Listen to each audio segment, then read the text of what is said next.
Livres para ser eu. É o tema da mensagem de hoje. É o primeiro tema do Agosto Jovem, né? E sinto muito honrado em poder trazer a mensagem, né, de hoje. Vou ter um desafio dobrado, porque meu Deus, esqueci o nome. Camila arrebentou, aí mas amém. Deus vai falar. Agosto Alive, né? Livres. Somos livres em Cristo Jesus. O mundo insiste em dizer que a gente é acorrentado, a gente é preso. Você aí que é crente, você não vive, você só fica na igreja aí, não faz mais nada, né? Então, assim, o mundo fala isso direto, né? Eu nasci na igreja, né? Agradeço muito meus pais por terem me criado no caminho do Senhor, né? Hoje eu sei que foi um desafio, foi muito difícil. Sou muito honrado a eles por eles terem gastado a vida deles para colocar eu e meu irmão nos caminhos do Senhor, né? Eu sei que foi difícil, mas eu estou aqui para a honra e glória do nome do Senhor Jesus. Deus usou eles para me colocarem aqui, onde eu estou, as coisas que eu estou fazendo. E assim, né? E na minha caminhada, né, jovem crescendo, adolescente, né, criança, adolescente, jovem foi crescendo, eu sempre escutava que eu ia perder minha juventude. Se a juventude for beber e cair pelos lugares, se a juventude for ficar acordada até madrugada, se a juventude for dar dor de cabeça para os pais, ficar vomitado na rua, essas coisas aí, eu perdi isso, graças a Deus.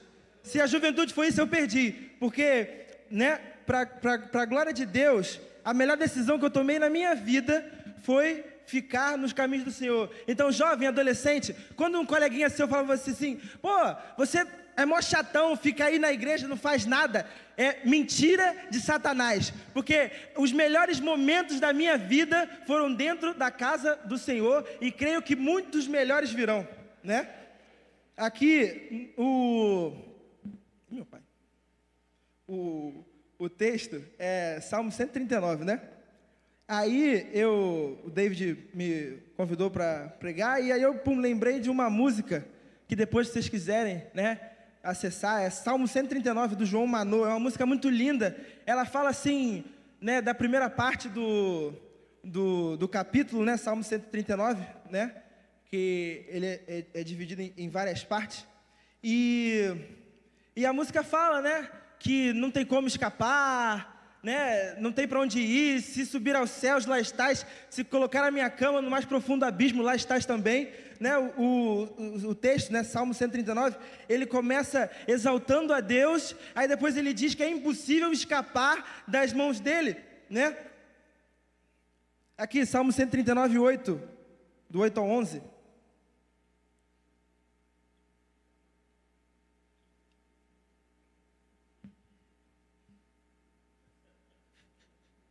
Salmo 139, do 8 a 11. Se subir aos céus, lá estás. Se fizer a minha cama no Sheol, né, também lá estás. Se eu tomar as asas da alvorada e morar na extremidade do mar, mesmo ali a tua mão me guiará e a tua mão direita me susterá. Se eu disser, certamente as trevas me encobrirão, a luz ao meu redor, e a luz ao meu redor se tornará noite. Né? Aqui o salmista diz que não dá para escapar, não tem como fugir, não dá, ele é tremendo, maravilhoso. E aí, eu conversando com meu amigo seminarista, que tá voltando de lua de mel, aí ele disse lá que ele faz exposição do texto, não sei o quê. Eu não sou muito bom nisso não. Aí, eu fiz umas pesquisas aqui, e assim, né, baseado no texto principal, que é Salmo 139, verso 14. Eu te louvo porque me fizeste de modo especial e admirável. Tuas obras são maravilhosas, digo isso com convicção, né? Estudando, eu vi que essa parte aqui, fizeste, né? Em outras versões formaste, né? É um verbo no original, né, no hebraico, que quer dizer ser distinto, marcado, ser separado, também tem significado de obter posse, comprar, ou seja, fomos formados para ser prioridade exclusiva de Deus. A partir do momento, nós fomos criados para ser propriedade exclusiva de Deus. Você foi criado, você foi formado para ser propriedade de Deus, né? E a partir do momento que a gente decide não fazer parte da vida com Deus, a gente perde a nossa função. O original de fábrica é como você instalou antigamente tinha muito isso no PlayStation 2. A gente comprava o original e aí hackeava, porque os originais, os jogos originais eram muito caros. Aí hackeava o videogame, e aí você podia usar uns outros jogos, só que ele acabava estragando, e se estragasse você não ia ter garantia. Então a gente foi criado para isso, fomos formados para estar debaixo das ordens de Deus, para estarmos debaixo daquilo que Deus nos chamou para fazer. Aí a gente não faz isso, a gente perde o nosso original, fica com vazio, se sente mal, a gente não se sente bem, porque não é para a gente estar longe de Deus. Não é como se, tem uma opção, não, porque eu escolhi isso aqui. Não, se você ficar longe dele, não é o que é para você fazer. Se você ficar longe de Deus, se você decidir não andar nos caminhos de Deus, se você decidir não fazer aquilo a qual Deus te formou para ser, você não vai andar direito, de jeito nenhum. Gênesis 1, do 26 ao 28. Nós fomos criados por Deus e para Deus. Então disse Deus: façamos o homem à nossa imagem, conforme a nossa semelhança. Domine ele sobre os peixes do mar, sobre as aves do céu, sobre os animais grandes de toda a terra, sobre todos os pequenos animais que se movem rente ao chão. Criou Deus o homem à sua imagem, à semelhança de Deus o criou. Homem e mulher os criou.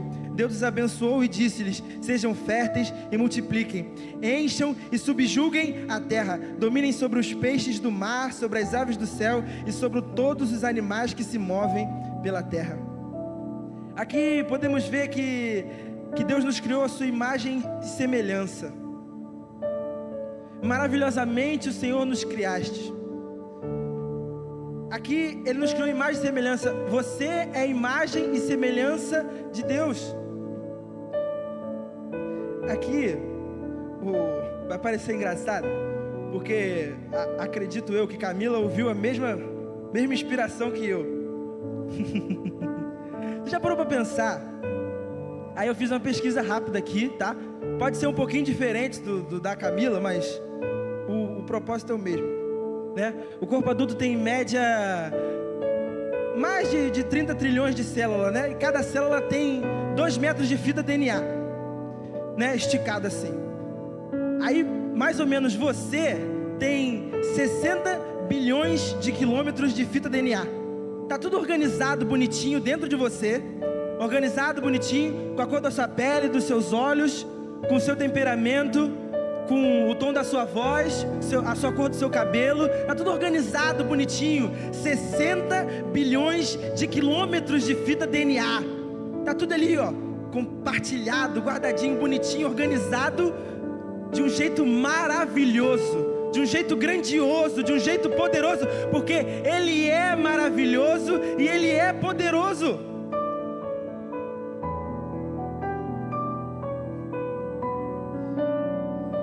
O pastor Hernanes Dias Lopes disse: você é um retrato da sabedoria de Deus, você é resultado do poder de Deus. Deus te criou de maneira maravilhosa, te organizou desse jeito, te colocou, te formou, te criou para manifestar o poder dele.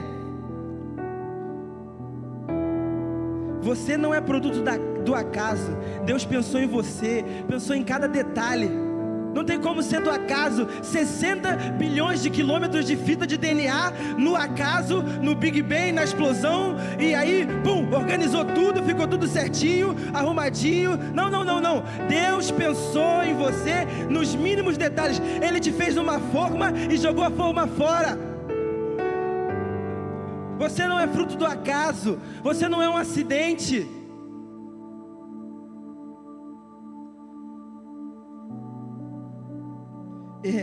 eu não ia falar de missão, né? Eu montei a pregação, aí eu falei, Deus não falou comigo de missão. Só que aí eu fui no acampamento de promotores de missão, aí lascou, aí tem missão aqui dentro. O pastor Milton Montes, né, lá da Junta de Missões, ele disse que numa aula que a gente fez lá sobre chamado e vocação, 3 dicas, né, sobre um missionário, e ele falou aquilo, eu falei, cara, que isso encaixa na pregação perfeitamente, né? Ele disse, são 3 dicas, né? Primeiro, você está aonde deve estar, né? No Salmo 139 diz que os dias estão escritos antes mesmo deles existirem. Então às vezes você se pergunta, o que eu estou fazendo aqui? O que eu estou fazendo nessa cidade? Por que eu fui nascer aqui? Por que eu não fui nascer na Suíça? Aí você se pergunta assim, Deus te colocou aqui porque Ele tem um plano exclusivo para você. Deus tem algo para a sua vida aqui nessa cidade, da onde você veio, com o que você já passou, com as suas experiências. Deus te fez desse jeito para a glória dEle.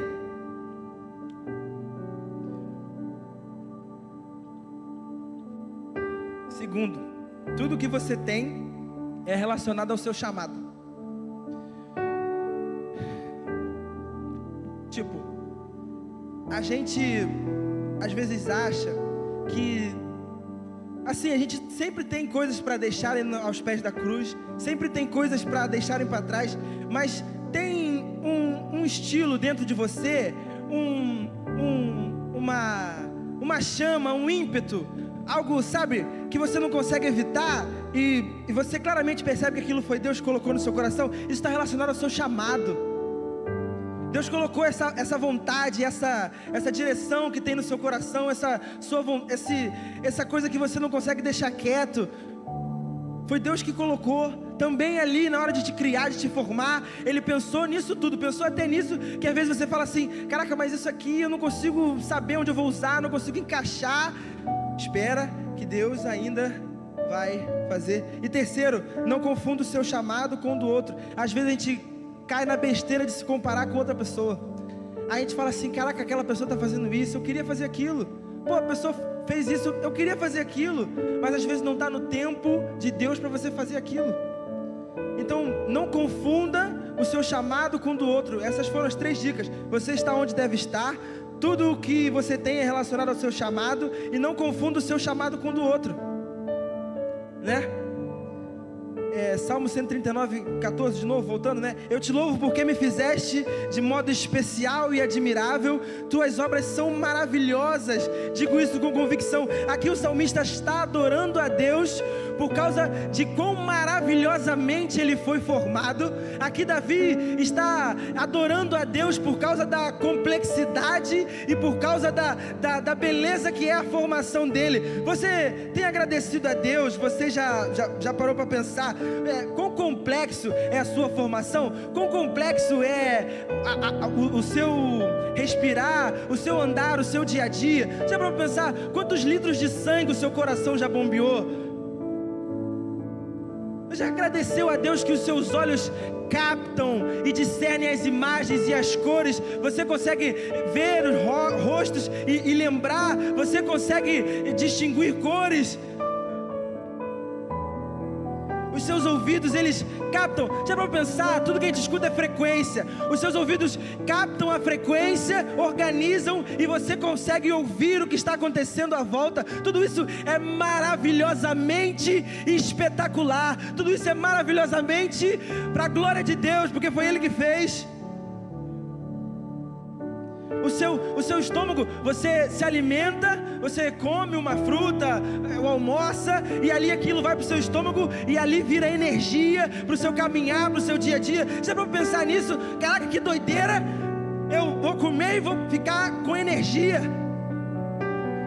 Ele fez assim, Ele pensou mínimos detalhes na sua formação. Tipo, olha, ele vai se alimentar, e aí se alimentando, ele vai buscar os nutrientes do alimento, e ele vai ter força para andar, para caminhar e para fazer a minha vontade. Deus te fez assim, desse jeito, dessa maneira.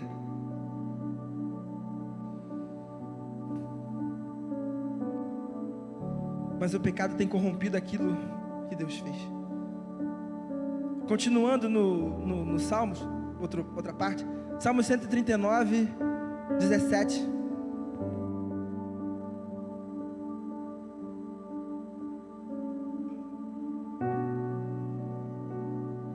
16, desculpa. Os teus olhos viram o meu embrião, todos os dias determinados para mim foram escritos no teu livro, antes de qualquer deles existir. Como são preciosos para mim os teus pensamentos, ó Deus, e como é grande a soma deles. Deus não te colocou onde você está, como você é e o local que você nasceu de maneira aleatória. Não foi aleatório, foi pensado. Já estava tudo, escreveu tudo. Deus tem um plano para você, para a sua vida. Ele pensou assim, Ele planejou desse jeito, Ele queria assim.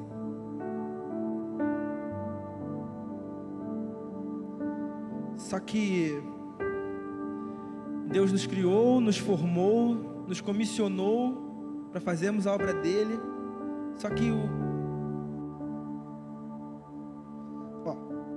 Gênesis 2,15, Deus nos formou, nos deu uma ordem e um trabalho. O Senhor colocou o homem no jardim do Éden para cuidar dele e cultivá-lo. Deus criou o homem e a mulher e deu essa ordem, colocou no jardim para que ele cuidasse dele e cultivasse. Aqui a gente pode ver que Adão e Eva tinham essa função, tipo de um jardineiro, né, cuidador. Mas como o plano era continuar no jardim, que a criação fosse crescendo ali no jardim e que Deus visitasse a sua criação todos os dias, né? Era para Adão e Eva serem como mordomos, servos, cuidadores, governantes daquilo que Deus tinha feito e confiado a eles, parecidos como mordomos, tipo José na casa de Potifar, né? Ele cuidava de tudo, não era nada dele, ele cuidava de tudo, organizava. Esse era o nosso objetivo, essa era a nossa função, mas aí o pecado arruinou isso. Gênesis 3, do 1 ao 7.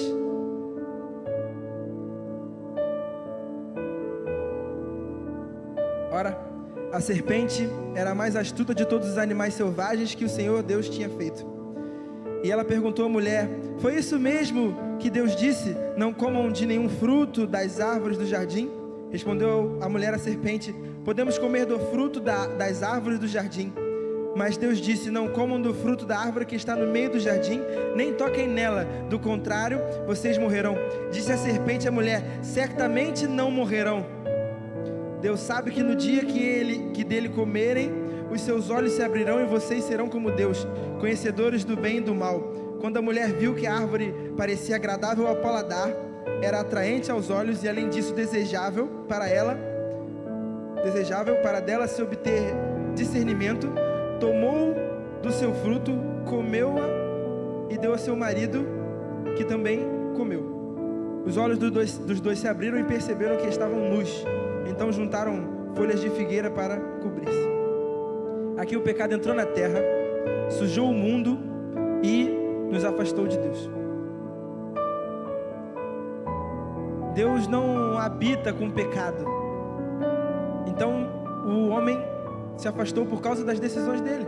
Só que Deus nos ama tanto, tanto, que já tinha bolado um plano para a remissão da sua criação. Ele bolou um plano para que a gente, depois que o fio se rompeu da nossa alma até Deus, o sangue santo de Jesus costurou.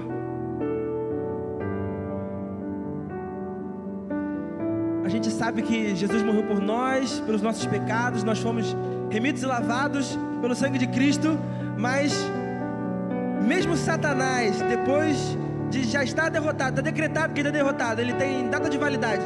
Quando Jesus voltar, acabou para ele. Mesmo assim, ele continua tentando arrastar pessoas para o inferno com ele. Ele utiliza de muitas estratégias, mas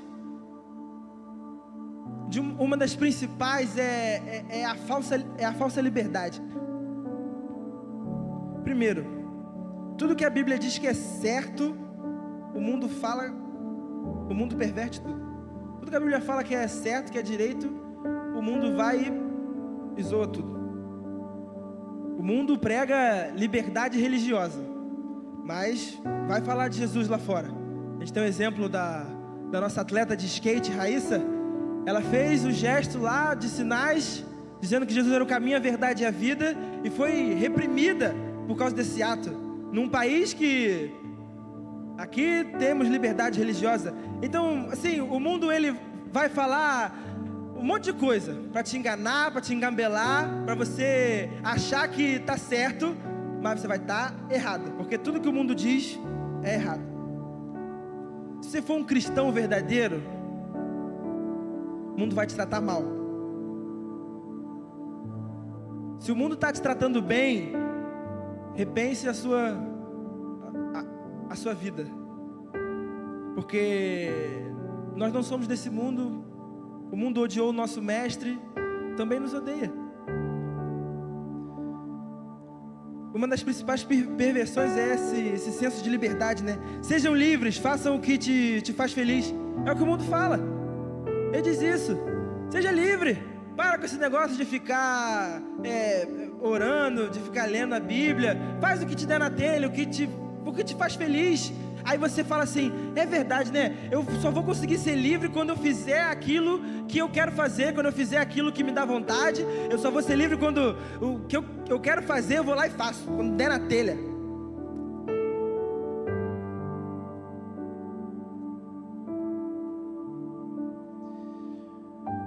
Deus te fez de um jeito maravilhoso, Deus te fez de um jeito poderoso, Deus te fez de um jeito incrível. Mas aí o pecado vem cegando e distorcendo aquilo que Deus criou. Nesse sentido de, sou dono das minhas escolhas, dono do que eu faço, do que eu quero fazer.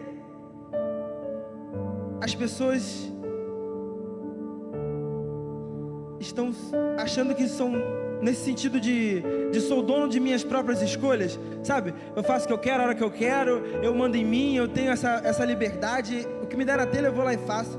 Mas na verdade estão completamente escravos dos deuses desse mundo, são cegos pela luxúria, fazem de tudo para melhorarem os seus corpos aos padrões do mundo, aos padrões da cabeça.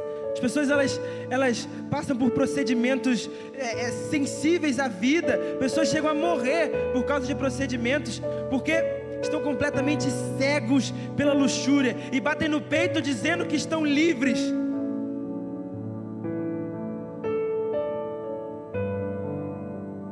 Estão dominados pela ira, tomam decisões horríveis em momentos de fúria. Eu sou dono de mim mesmo, eu sou dono das minhas próprias escolhas. Pisou no meu calo, você vai ver. É isso que o mundo prega, é essa liberdade que o mundo diz aí que é liberdade. E aí você vai lá e toma decisões horríveis nos momentos de fúria, porque você está entregue à ira. Não é isso que Deus quer, não foi isso que Deus pensou. Estão acorrentados aos prazeres desse mundo, que não enxergam, que estão definhando.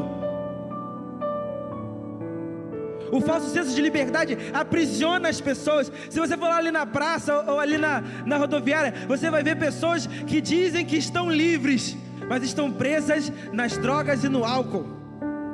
Se você parar para conversar com alguém, você vai ver que eles são filhos, maridos, esposas, estão ali na rua, acorrentados, e dizendo que são livres, porque a hora que eles querem eles vão lá e se drogam, a hora que eles querem eles vão lá e enchem a cara.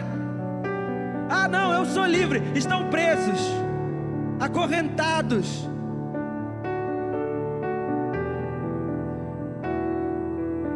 Falsa liberdade é autonomia, como autonomia financeira, autonomia emocional, autonomia de familiares, autonomia de autoridade. Autonomia é achar que você não precisa de ninguém, e aí achamos que estamos livres. O pior senhor que existe é você mesmo. A pior coisa que existe é ser escravo de você mesmo. É como se você dormisse com o seu opressor.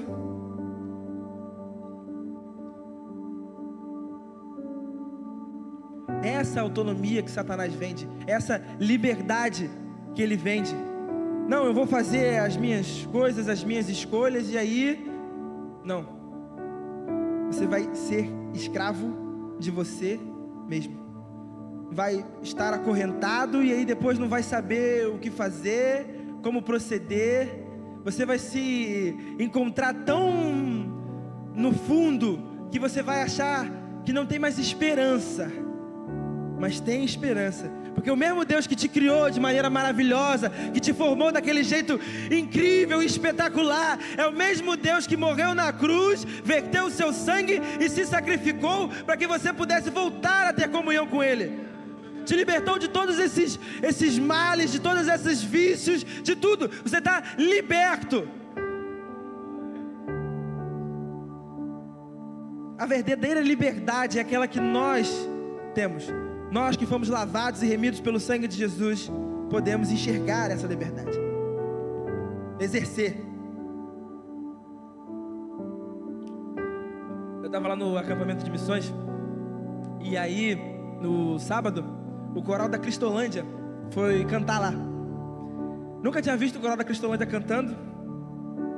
E aí eles estavam cantando a música que a gente cantou aqui, Grato Sou. O inferno perdeu mais um, Grato Sou. E aí você conseguia perceber o que a droga tinha causado para aquelas pessoas. Você podia perceber que alguns erravam o tempo da palma, alguns estavam meio que olhando para outro lugar, mas eles estavam ali adorando e louvando ao Senhor. Mesmo com as sequelas que o mundo deixou, eles foram livres e libertos. Enquanto eles cantavam, o inferno perdeu mais um, livre sou, e pulavam lá. Eu só sabia chorar, porque eu conseguia ver com os meus olhos o poder de Deus sobre aqueles que estavam presos.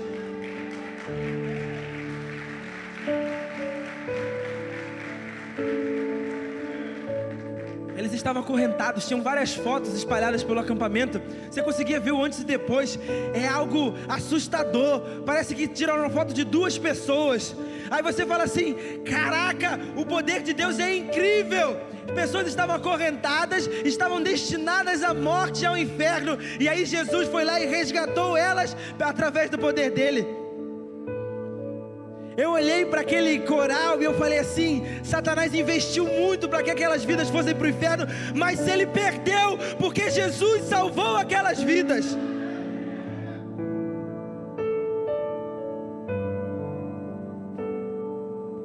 João 8,34 está ali, ó. Tá aqui tem outra versão. Digo-lhes a verdade: todo aquele que vive pecando... Não. Confundi, desculpa, perdão. Está aqui. É 36. Isso. Portanto, se o Filho os libertar, vocês de fato serão livres. Se de fato o Filho os libertar, se o Filho os libertar, vocês de fato serão livres. Nós somos livres. Somos livres. Quando Jesus disse na cruz: está consumado, tetelestai, fomos libertos, curados, sarados. O mundo não nos atrai mais.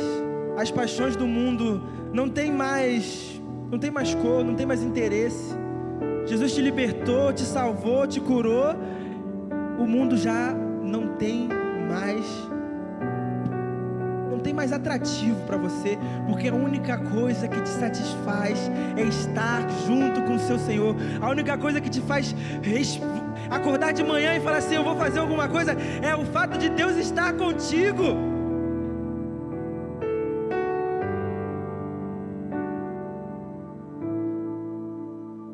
Por isso que alguém que está no mundo não consegue nos entender. Eles não nos entendem. Eles ficam: tá, mas você fica a semana toda na igreja, aí domingo tu tá lá de novo, e aí semana que vem tu tá lá de novo. A minha chefe no trabalho diz assim: tu só viaja com a igreja?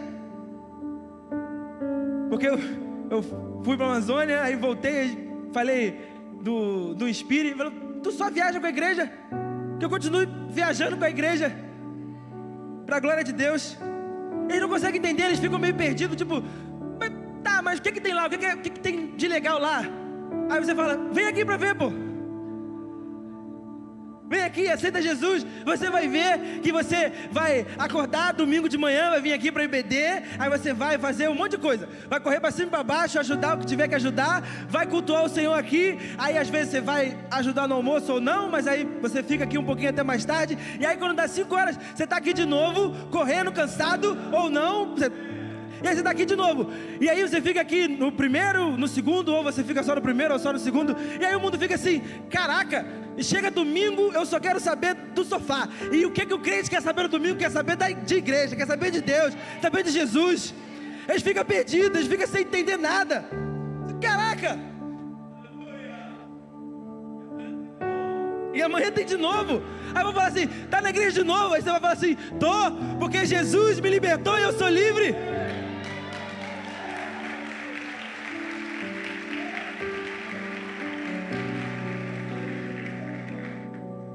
Por estar em Cristo, você é liberto para ser como Cristo. Você é livre para amar seus irmãos e suas irmãs, muito mais do que ama a si mesmo. Uma vez que o Espírito que fez morada em sua vida, na sua vida, você é livre do pecado. 1 João 4, filhinhos, vocês são de Deus, e os venceram, porque aquele que está em vocês é maior do que aquele que está no mundo.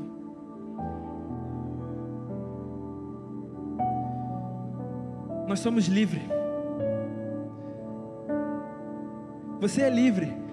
Jesus morreu por você, morreu pelos seus pecados, para que você pudesse voltar ao que Ele pensou lá na criação, quando Ele estava te formando, quando você estava lá no ventre da sua mãe, Ele estava lá pensando em você, e aí por algum acaso, você saiu dos caminhos do Senhor, você tem a oportunidade de voltar aos caminhos do Senhor, tem a oportunidade de voltar a estar debaixo da graça de Jesus todos os dias, até a vinda dEle. Você, cristão, você é livre do domínio de Satanás, livre para adorar e servir ao Deus que o salvou, livre para parar de pecar. Você e eu somos verdadeiramente e gloriosamente livres. Nós somos livres. Amém. Amém. Eu queria orar por você. Coloque de pé. Vamos orar.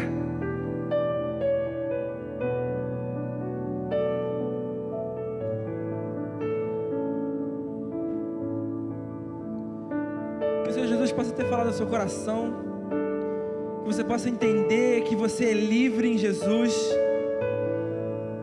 Aquilo que Satanás falou ou vem tentando falar ao seu coração, que não faça efeito, porque os seus olhos estão fitos em Jesus. Jesus nos libertou para que a gente pudesse ter vida com Ele abundante. Aleluia. Vamos orar.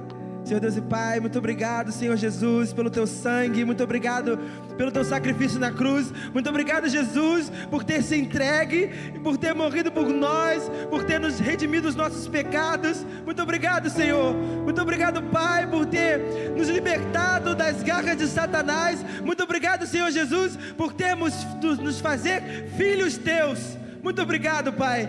Oh Jesus, eu quero te pedir que o Teu Espírito venha, Senhor Jesus, sobre nós cada vez mais.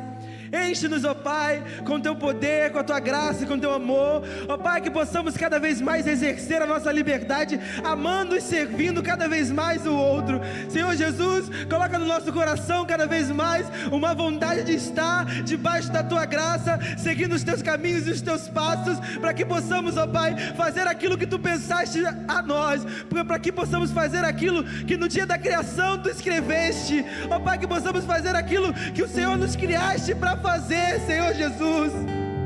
Capacita-nos, ó Pai, e nos envia para fazer aquilo o qual o Senhor nos chamasse para fazer, em nome de Jesus. Amém e amém. Aleluia, glória a Deus.